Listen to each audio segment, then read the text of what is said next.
നമസ്കാരം. മലയാളി വാർത്തയിലേക്ക് സ്വാഗതം. കേന്ദ്രമന്ത്രി സുരേഷ് ഗോപി തൃശൂരിലെ പ്രകടനത്തെക്കുറിച്ച് പ്രതികരിച്ചിരിക്കുകയാണ്. തൃശൂരിൽ അത്ഭുതകരമായ പ്രകടനം കാഴ്ചവെക്കാൻ സാധിച്ചുവെന്ന് സുരേഷ് ഗോപി പറഞ്ഞു. ബിജെപി സംസ്ഥാന നേതൃയോഗത്തിലാണ് അദ്ദേഹത്തിന്റെ പ്രതികരണം. ബിജെപിയുടെ വിജയത്തിനു വേണ്ടി കഠിന പരിശ്രമം നടത്തിയതിന്റെ ഫലമാണ് തൃശൂരിലെ വിജയമെന്നും എല്ലാവരുടെയും വോട്ടുകൾ കിട്ടിയെന്നത് ആത്മവിശ്വാസം വർദ്ധിപ്പിക്കുന്നുവെന്നും അദ്ദേഹം പറഞ്ഞു. വരുന്ന തിരഞ്ഞെടുപ്പുകളിൽ അത് പ്രതിഫലിപ്പിക്കുമെന്നും തൃശൂരിലെ പ്രവർത്തകരുടെ ശൈലി മികച്ചതാണെന്നും അദ്ദേഹം പ്രതികരിച്ചു.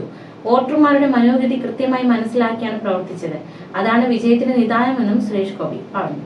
1.5 വർഷം തൃശൂരിൽ കഠിന പ്രയത്നം നടത്തി. കേരളത്തിലെ ജനങ്ങൾ ബിജെപിയോടൊപ്പം എത്തുന്നുവെന്നും ലോക്സഭാ തെരഞ്ഞെടുപ്പിൽ കേരളത്തിലെ പ്രബല മുന്നണികളെ അമ്പരപ്പിക്കാൻ സാധിച്ചുവെന്നും സുരേഷ് ഗോപി വ്യക്തമാക്കി. യോഗത്തിൽ കേന്ദ്രമന്ത്രി ജോർജ് കുര്യൻ എത്തിയിരുന്നു.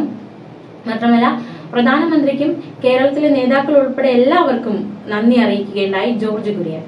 കേരളത്തിൽ ബിജെപിയുടെ സംഘടനാ സംവിധാനം ശക്തിപ്പെട്ടുവെന്നായിരുന്നു ജോർജ് കുര്യന്റെ പ്രസ്താവന.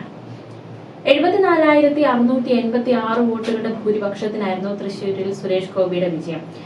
4,12,338 വോട്ടാണ് അദ്ദേഹത്തിന് കിട്ടിയത്. കഴിഞ്ഞ തവണ 4,15,089 വോട്ട് നേടിയായിരുന്നു UDF-ലെ TN പ്രതാപന്റെ വിജയം.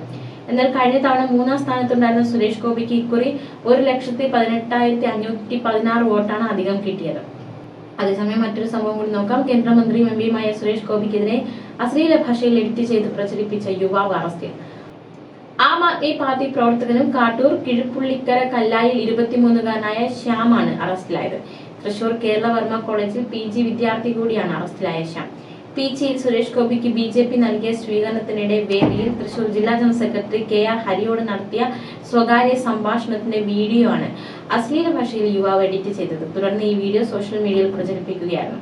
ഇതിനെതിരെ ഹരി ചേർപ്പ് പോലീസിൽ നൽകിയ പരാതി. ഇതിനെ തുടർന്ന് പോലീസ് കേസെടുത്ത് അന്വേഷണം നടത്തി. പിന്നാലെ ശ്യാം അറസ്റ്റിലായി. വീഡിയോ സമൂഹ മാധ്യമങ്ങളിൽ പ്രചരിക്കപ്പെട്ടതോടെ KR ഹരി ചേർപ്പ് പോലീസിൽ പരാതി നൽകുകയായിരുന്നു. തുടർന്ന് പോലീസ് നടത്തിയ അന്വേഷണത്തിൽ ആം ആദ്മി പാർട്ടി പ്രവർത്തകനായ ശ്യാം കാട്ടൂറാണ് വീഡിയോ എഡിറ്റ് ചെയ്ത് പ്രചരിപ്പിച്ചതെന്ന് കണ്ടെത്തി. അതേസമയം ആം ആദ്മി പാർട്ടി കേന്ദ്ര നേതൃത്വം BJPക്കെതിരെ നിരന്തരമായി നടത്തുന്ന ദുഷ്പ്രചാരണത്തിന്റെ ഭാഗമാണ് തൃശൂരിൽ അരങ്ങേറിയതെന്ന് അഡ്വക്കേറ്റ് KR ഹരി വ്യക്തമാക്കി. പ്രതിക്കെതിരെ മാതൃകാപരമായി ശിക്ഷാ നടപടികൾ ഉണ്ടാകണമെന്നും അഡ്വക്കേറ്റ് KR ഹരി പറഞ്ഞു. ന്യൂസ് ഡെസ്ക് മലയാളി വാർത്ത.